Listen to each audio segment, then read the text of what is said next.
ada 3 komponen yang perlu dinilai. Yang pertama adalah A, bagaimana respon mata pasien. Lalu adalah V, yaitu verbal, bagaimana kemampuan berbicara pasien. Dan yang terakhir adalah M, yaitu motorik, bagaimana kemampuan pasien dalam menggerakkan anggota tubuh atau posturnya. Untuk nilainya sendiri, yang A nilai tertingginya adalah 4 dan nilai terendahnya adalah 1. Untuk yang verbal nilai tertingginya adalah 5 dan nilai terendahnya adalah 1. Dan juga untuk yang motorik adalah nilai tertingginya adalah 6 dan nilai terendahnya adalah 1. Maka dari itu, pasien dengan kesadaran penuh akan memiliki GCS E4, V5, M6 dan memiliki GCS yang paling terendah adalah E1, V1, dan M1 atau pasien dengan koma. Baiklah, yang pertama adalah respon membuka mata. Ini merupakan bagaimana respon pasien membuka mata dalam kondisi spontan atau alert dengan skor 4. Bu. Nah, ini merupakan bagaimana respon pasien membuka mata dengan rangsangan suara dengan skor 3. Baiklah, ini merupakan respon pasien dalam membuka mata dengan rangsangan nyeri dengan skor 2. Dan ini merupakan bagaimana respon pasien dalam membuka mata, yaitu tidak dapat membuka mata sama sekali, yaitu dengan skor 1. Permisi Ibu, apakah Ibu tahu Ibu sekarang berada di mana? Di rumah sakit. Apakah Ibu tahu sekarang hari apa dan juga tanggal berapa? Hari Minggu tanggal 12 September 2021. Baiklah, ini merupakan contoh pasien dengan skor verbal 5, yaitu pasien memiliki orientasi yang bagus mengenai ruang, waktu, dan tempat. Ibu, apakah Ibu mau tahu sekarang Ibu berada di mana? Saya di mana ya? Baiklah, ini adalah contoh dari pasien dengan skor verbal 4, yaitu pasien tidak mengetahui atau pasien mengalami disorientasi. Aduh. Baiklah, ini adalah bagaimana respon pasien dalam respon berbicara yang hanya dapat mengucapkan kata-kata secara inkoheren berupa aduh, sakit, maupun tolong dengan skor 3. Baiklah, ini merupakan respon bicara pasien yang hanya dapat bersuara namun hanya mengerang maupun merintih dan seperti mengeluarkan suara A. Ini merupakan skor GCS V2.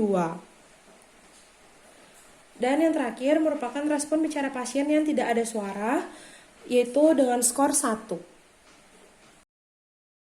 Selanjutnya saya akan melakukan pemeriksaan GCS komponen motorik. Untuk komponen motorik di sini yang mendapatkan skor 6, yaitu pasien bisa mengikuti perintah yang dilakukan oleh pemeriksa. Ibu, apakah Ibu bisa mengangkat kedua tangan Ibu? Baiklah, ini merupakan contoh bagaimana pasien yang mendapatkan motorik GCS dengan komponen motorik 6. Lalu selanjutnya adalah GCS dengan komponen motorik skor 5, yaitu pasien dapat melokalisir nyeri. Ya, pasien dapat melokalisir nyeri. Lalu selanjutnya adalah GCS dengan skor 4, yaitu pasien dengan withdrawal pada rangsangan nyeri. Ya, seperti itu. Baiklah, ini merupakan bagaimana respon motorik pasien dengan reaksi yang hanya bisa melakukan fleksi abnormal atau dekortikasi. Lalu selanjutnya ini merupakan respon motorik pasien dengan reaksi ekstensi abnormal atau deserebrasi. Baiklah, ini merupakan reaksi motorik pasien yang tidak ada gerakan dengan scoring 1.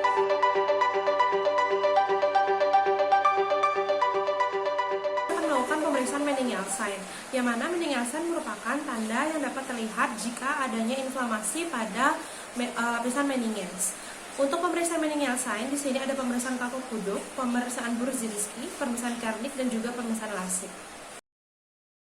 Untuk pemeriksaan meningeal sign yang pertama, yaitu adalah pemeriksaan kaku kuduk. Di sini, sebelum melakukan pemeriksaan kaku kuduk, kita akan memastikan terlebih dahulu apakah di daerah servikal terdapat jejas atau terdapat trauma servikal.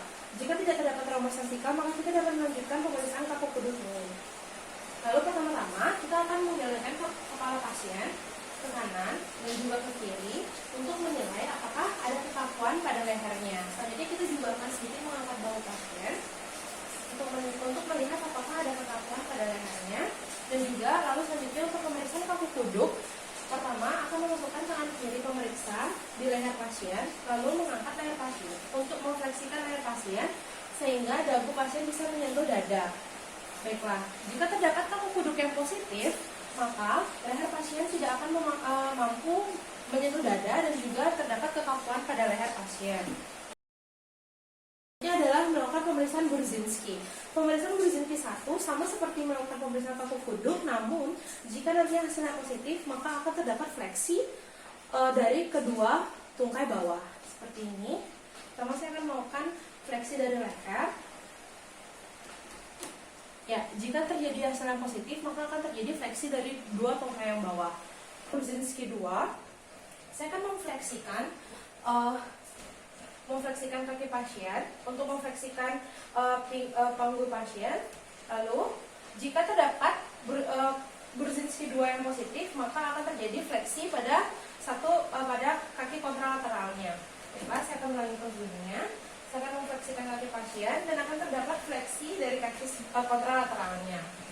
Untuk Burzynski 3, saya akan melakukan penekanan pada pipi atau infraorbita pasien. Jika terdapat hasil yang positif, maka pasien nanti akan melakukan fleksi pada sikunya. Saya akan menekan pada bagian infraorbita pasien. Ya, itu jika Burzynski ketiga positif, maka akan terjadi fleksi pada siku pasien. Jika negatif, maka pasien tidak akan melakukan fleksi atau gerakan apapun. Lalu selanjutnya adalah Burzynski 4, yaitu melakukan penekanan pada simfisis pubis pasien.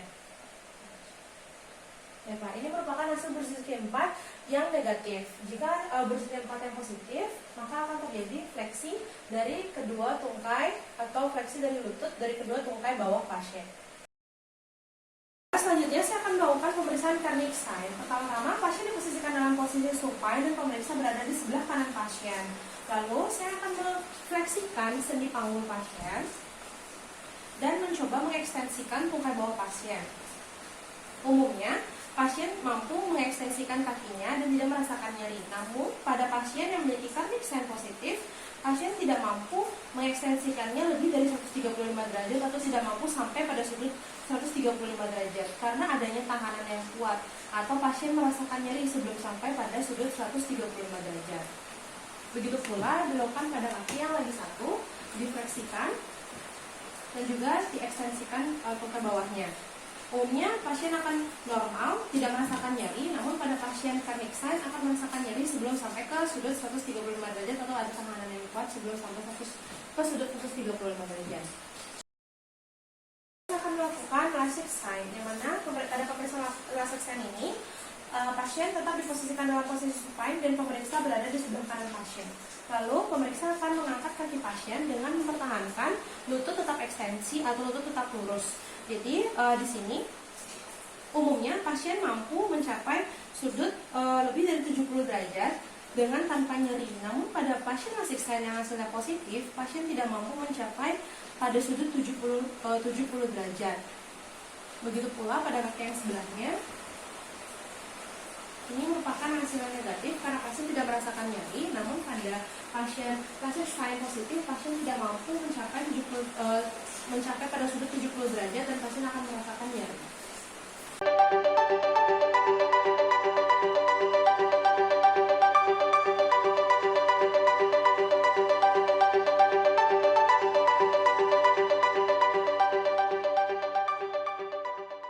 Di sini saya akan melakukan pemeriksaan motorik, di mana pemeriksaan motorik ini terdiri dari 4 komponen, yaitu tenaga, tonus, trofi, dan juga refleks. Untuk alat dan bahan yang diperlukan adalah palu refleks dan juga meteran. Untuk yang pertama adalah pemeriksaan tenaga. Di sini saya mulai dari tenaga ekstremitas atas, yaitu dari musculus deltoid. Cara pemeriksaan musculus deltoid yaitu yakni tangan kiri pasien ditempatkan dalam posisi supinasi dan pemeriksa berada di sebelah kanan pasien. Tangan kiri pemeriksa untuk pemeriksaan muskulus deltoid berada memfiksasi muskulus deltoid dan tangan kanan pemeriksa memberikan tahanan. Jadi di sini saya akan memberikan tahanan menggunakan 1 jari, 3 jari, 4 jari dan 5 jari. Untuk 1 jari itu nanti akan bernilai 4 min, 3 jari akan bernilai 4 untuk skor tenaga, 4 jari akan berdiri 4 plus dan 5 jari, yaitu pasien dapat menahan atau melawan tenaga maksimal, melawan tahanan maksimal dengan skor 5.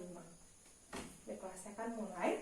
Di sini karena pasien posisinya adalah supinasi, maka tangannya difleksikan. Tangan kiri pemeriksa berada di memfiksasi deltoid pasien dan tangan kanannya memberikan tahanan. Pasien diminta untuk melawan tahanan pemeriksa. Baik, Ibu bisa diangkat tangannya. Oke, sebentar, angkatnya seperti ini ya, Bu. Seperti ini. Oke. Saya akan mulai dari sebelah kanan terlebih dahulu. Bisa diangkat. Oke. 3 jari, 4 jari, dan 5 jari. Oke. Lakukan juga pada sisi yang sebelahnya.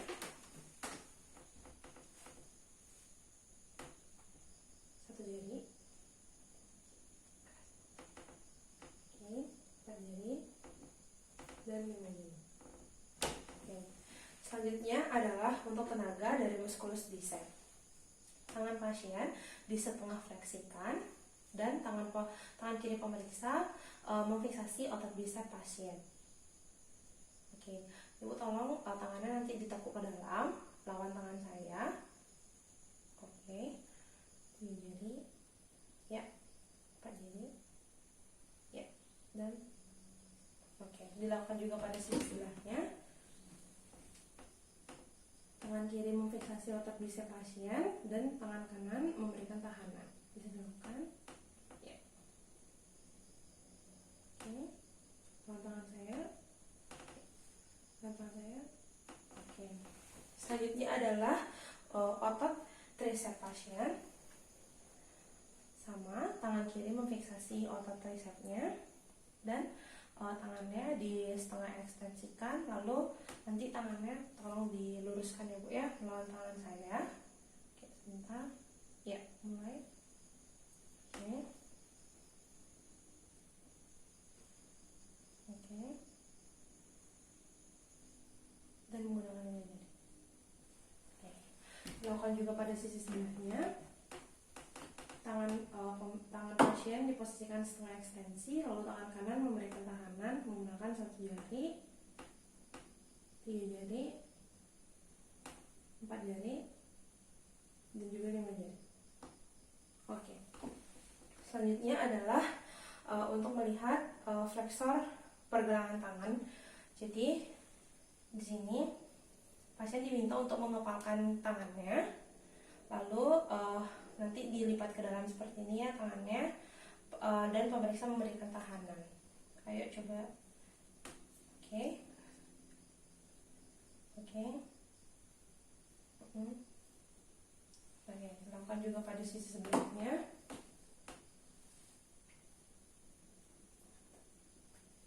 Ya, bisa lipat tangannya. Oke. Selanjutnya otot ekstensor pergelangan tangan, sama seperti tadi. Pasien diminta untuk mengepalkan tangannya, lalu dilakukan ekstensi seperti ini ya. Oke. Menggunakan tangan 1 jari, ya, 3 jari, ya, 4 jari, dan 5 jari. Begitu pula tangan sebelahnya, 1 jari, 3, 4, dan 5. Oke. Ibu bisa tolong genggam tangan saya sekuat-kuatnya. Genggam. Ya. Baiklah, selanjutnya saya akan melakukan pemeriksaan pada musculus flexor digitorum superficialis dengan cara memfleksikan jari-jari pada proximal interphalangeal. Ibu bisa genggam tangan saya. Ya. Lalu selanjutnya adalah musculus flexor digitorum profundus dengan cara fleksi jari-jari pada distal interphalangeal melawan tahanan. Ya. Lalu selanjutnya tangan pasien pronasikan, lalu jarinya dilebar-lebarkan, dan saya akan melakukan tenaga pada palmar interosei. Nanti meminta pasien untuk merapatkan jari-jarinya di sini untuk melihat bagaimana tenaga dalam melakukan aduksi jari-jari melawan tahanan. Ya, dimulai ya. Oke, lagi sekali. Ya. Lalu selanjutnya adalah untuk pengukuran tenaga muskulus dorsal interosei. Di sini untuk mengukur bagaimana abduksi jari-jari melawan tahanan. Jadi Ibu nanti jari-jarinya diregangkan ya Bu ya, melawan tahanan. Ibu diregangkan. Oke. Sekarang diregangkan. Ya. Selanjutnya adalah melakukan pemeriksaan pada fleksi dan juga ekstensi dari sendi lutut. Untuk fleksinya di sini yang terlibat adalah muskulus hamstring. Tangan kiri pemeriksa memfiksasi muskulus hamstring pasien, lalu tangan kanannya memberikan tahanan. Pertama dengan satu jari dan meminta nanti pasien untuk menekuk tungkai bawahnya atau menekuk lututnya. Oke, dengan satu jari coba ditahan lututnya. Oke, dengan tiga jari. Oke, dengan 4 jari. Oke, dan dengan 5 jari. Oke. Begitu pula dilakukan pada sisi sebelahnya. Tangan kiri pemeriksa memfiksasi muskulus hamstring pasien. Dan tangan tangan kanan pemeriksa memberikan tahanan. Oke, coba ditekan lututnya. Yep. Menggunakan 3 jari. Oke, 4 jari. Oke, juga 5 jari. Oke. Selanjutnya adalah untuk ekstensi sendi lutut, yaitu yang terlibat adalah otot quadriceps femoris. Jadi tangan kiri pemeriksa memfiksasi otot quadriceps femoris pasien dan kaki pasien diposisikan setengah fleksi dan nanti meminta pasien untuk meluruskan kakinya atau mengekstensikan ke bawahnya. Ya, tangan kanannya memberikan tahanan, bisa ditendang pusat kakinya. 1, 3, oke, 4, oke, 1. Oke. Begitu juga dilakukan pada sisi sebelahnya. Tangan kiri pemeriksa memfiksasi otot quadriceps femoris, kakinya diletakkan setengah fleksi dan meminta pasien untuk mengekstensikan kakinya. Memberikan tahanan. Oke, 3, 4,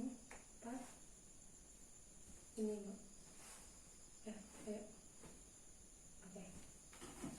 Selanjutnya adalah pemeriksaan dorsofleksi dan juga plantar fleksi dari pergelangan kaki pasien. Untuk yang dorsofleksi, di sini otot yang terlibat adalah otot tibialis anterior. Jadi memfiksasi tibialis anterior pasien dan meminta pasien untuk menegakkan kakinya ke belakang atau melakukan dorsofleksi. Pemeriksa memberikan tahanan dari 1, nanti kakinya diginiin ya. Oke, 1, lawan kaki tangan saya, lalu, yep, 3, yep, dan 5. Ya. Begitu pula dilakukan pada kaki sebelahnya.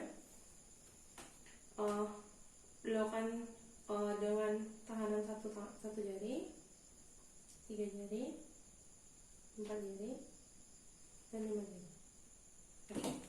Selanjutnya adalah untuk pengecekan plantar fleksi. Di sini otot yang terlibat adalah otot gastrocnemius. Jadi tangan kirinya memfiksasi otot gastrocnemius dan tangan kanannya memberikan tahanan pada plantar kaki dari pasien. Nanti meminta pasien untuk seperti melakukan injak rem. Pertama memberikan tahan dengan satu jari terlebih dahulu. Oke, 3 jari. Yep, 4 jari. Dan 5 jari. Lalu selanjutnya pada sisi yang sebelahnya memfiksasi otot gastrocnemius dengan lalu melakukan dengan tahanan 1 jari, 3 jari, 4 jari, dan 5 jari. Lalu selanjutnya adalah untuk membandingkan kekuatan dua ekstremitas. Di sini pasien diminta untuk menginjak seperti menginjak pedal. Oke, juga melakukan dorsofleksi untuk menegakkan jari-jari kakinya. Baiklah, selanjutnya adalah untuk mengecek dorsofleksi dan juga plantar fleksi jari-jari kaki pada pasien. Nanti diminta pasien untuk meregangkan dan juga seperti menginjak rem. Yang pertama untuk meregangkan, untuk melakukan tangan pemeriksa, dilakukan. Yep. Dan juga seperti menginjak rem, bisa dilakukan. Yep.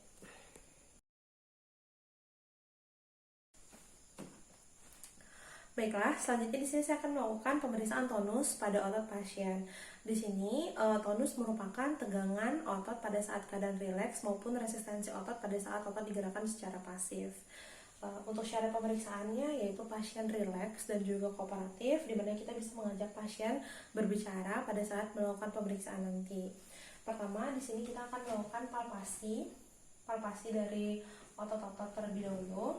Lalu kita akan melakukan fleksi dan juga ekstensi daripada ototnya. Lalu merasakan bagaimana tonus pada ototnya. Nah, untuk interpretasinya di sini nanti akan ada normotoni, hipotoni, dan juga hipertoni. Untuk hipertoni ada dua tipe, ada yang spastik, ada juga yang rigiditas. Untuk yang spastik seperti fenomena pisau lipat, jadi saat dia akan dibuka maupun diekstensikan itu akan terdapat tahanan awal gitu, lalu selanjutnya bebas. Begitu pula saat ditekuk dia akan terdapat tahanan terlebih dahulu lalu bebas. Namun berbeda pada rigiditas atau fenomena roda bergigi, dia akan selalu terdapat tahanan pada tonusnya karena terjadi hipertoni. Dan untuk pemeriksaan tonus, kita harus membandingkan pemeriksaan kanan dan juga kiri. Selanjutnya adalah untuk pemeriksaan trofi. Untuk pemeriksaan trofi, di sini kita bisa melakukan secara inspeksi untuk otot kanan dan juga otot pada ekstremitas kanan dan juga pada ekstremitas kiri. Kita juga bisa melakukannya dengan cara pengukuran menggunakan meteran. Untuk mengukurnya, di sini kita ambil misalnya di sini adalah dari olecranon, kita ambil 4 cm di atas olecranon. Lalu kita ukur berapa besar dari ototnya. Dan kita bandingkan otot kanan dan juga otot kiri. Lalu kita lihat apakah di sini ada perbesaran salah satu atau perbesaran atau hipertrofi atau pengecilan salah satu otot kanan dan kiri atau disebut dengan atrofi.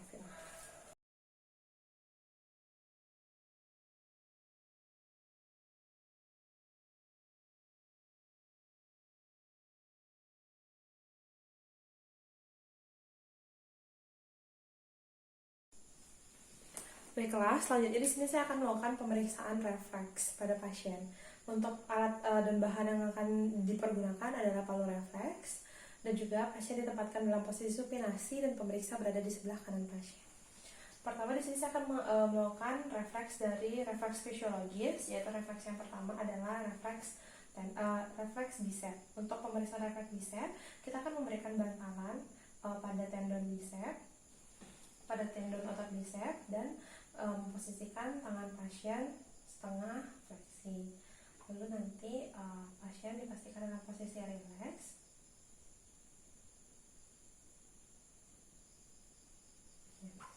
Lalu kita akan melakukan pengetukan pada bantalan yang telah kita berikan pada tendon otot bicep.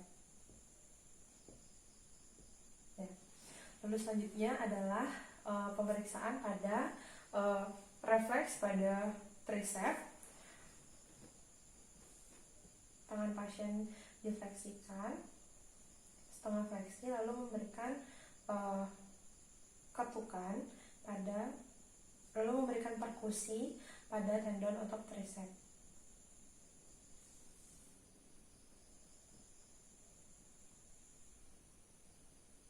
Ya. Baiklah. Selanjutnya adalah untuk otot refleks radius.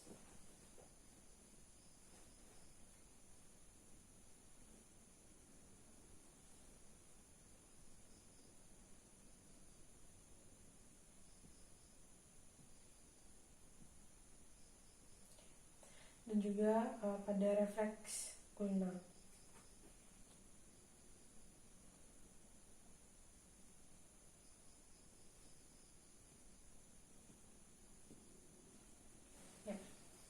Selanjutnya, saya akan melakukan pemeriksaan refleks pada ekstremitas bawah.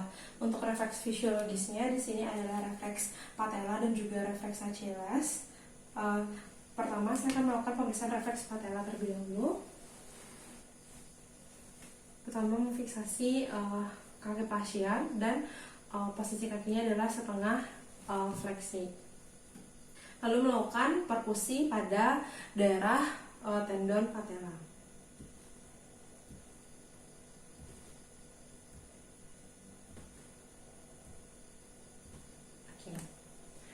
Lalu selanjutnya adalah refleks Achilles, kakinya difleksikan.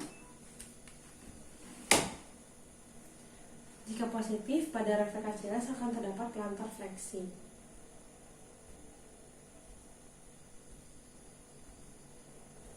Oke.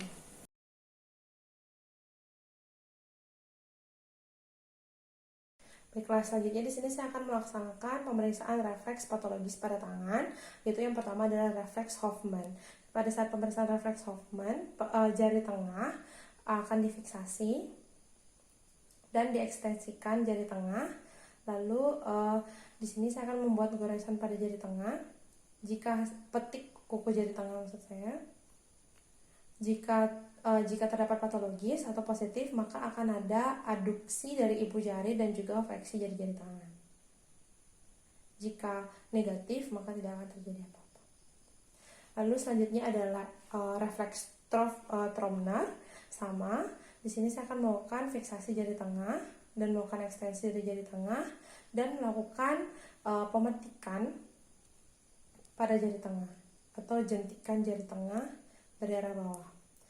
Jika tidak terdapat patologis, maka tidak terjadi apa-apa. Namun jika hasilnya positif, maka akan terjadi fleksi parsial dari jari-jari lainnya dan juga dorsofleksi pergelangan tangan.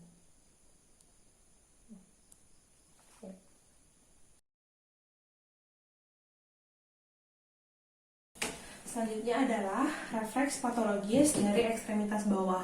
Refleks patologis dari ekstremitas bawah di sini ada Babinski dan variannya. Yang pertama adalah refleks Babinski. Lalu yang kedua adalah refleks Chadocks. Lalu selanjutnya adalah refleks Murah. Lalu refleks Oppenheim, refleks Gordon,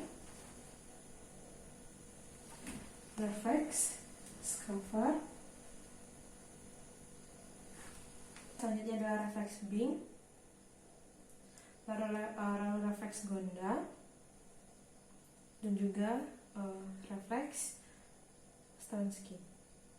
Baiklah, jika pada pemeriksaan refleks patologis Babinski dan variannya tadi didapatkan hasil positif, maka akan terjadi dorsofleksi ibu jari diikuti dengan pemekaran 4 jari lainnya. Lalu ada juga 2 refleks tambahan, yaitu adalah yang pertama refleks Rossolimo, memberikan ketukan pada plantar kaki pasien dari digiti 2 sampai digiti 5. Dan juga refleks Mendelbeck-True memberikan ketukan pada dorsum kaki pasien dari digiti 2 sampai digiti 5.